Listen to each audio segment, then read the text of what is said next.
više razloga o svojoj odluci sud će dati u presudi protiv koje će stranke imati pravo žalbe. Gospodine Memiću, vjerujem da ovaj postupak za vas bio težak i stresan. Nemojte da gubite nadu. Vaša borba za istinu i pravdu nije samo vaša. Građanima ove zemlje nikada nije...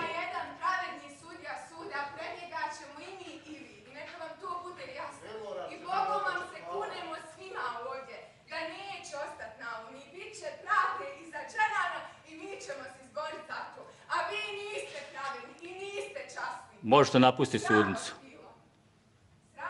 Branko Perić, sudija Suda BiH, ponovo je u žiži javnosti. Ovaj predratni tužilac ostao je upamćen zbog predmeta zloglasne formacije Miće, jer je tada bio postupajući tužilac, koji je osumnjičene pustio na slobodu. Ovoga puta, Perić je u žiži javnosti zbog presude u predmetu Respiratori, Fadilu Novaliću i drugima, koju je predstavio u izdvojenom mišljenju kao spornu. Protiv njega je jučer Ured disciplinskog tužioca formirao predmet, jer je prekršio Zakon o krivičnom postupku. Međutim, postavlja se pitanje čega se boji hrabri sudija Perić, koji sudske presude komentira odokativno, a institucije poziva da istraže medije, Dnevni Avaz, koji su pisali o aferi Respiratori. Za Perića je sve čisto, ali je pitanje na osnovu kojih dokaza i činjenica. Podsjećamo javnost, šta je poznati novinar Bakir Hadžiomerović objavio u emisiji 60 minuta, koja je emitovana prije 14 godina, imenovao ga Karadžić. U ovom prilogu krije se stvarna suština Perićeve bojažljivosti da sudi po zakonu ili po uputama.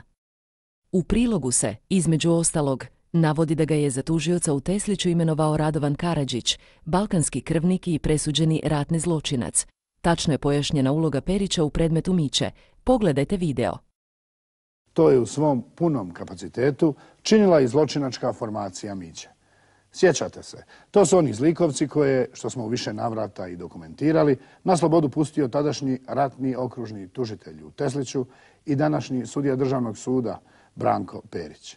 Već je poznato da smo nakon raskrinkavanja sramne ratne uloge Branka Perića postali njegova stalna meta. Perić, čak ni uz pomoć svojih novinara, ipak nije uspio demantirati niti jednu činjenicu koju smo objavili. A podsjećamo, objavili smo originalnu dokumentaciju koja dokazuje da je upravo tužitelj Perić 20. jula 1992.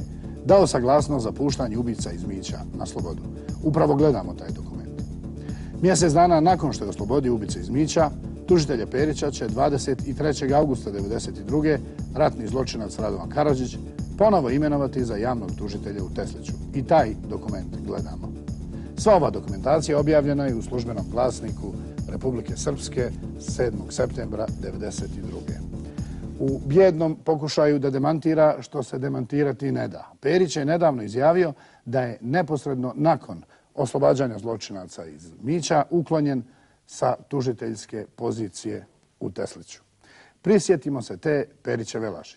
Ja sam nakon toga razriješen, predmet je nakon toga nestao. Ko se razriješio?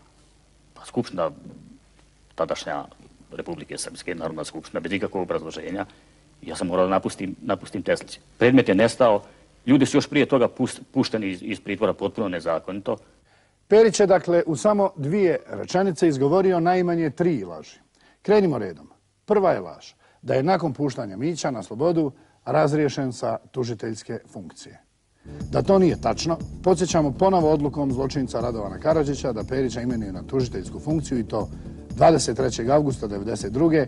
Dakle, mjesec dana nakon što su ubice iz Mića oslobođene.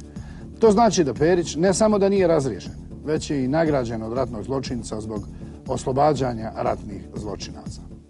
Idemo dalje. Druga Perićeva laž je da su ubice iz Mića nezakonito puštene iz zatvora.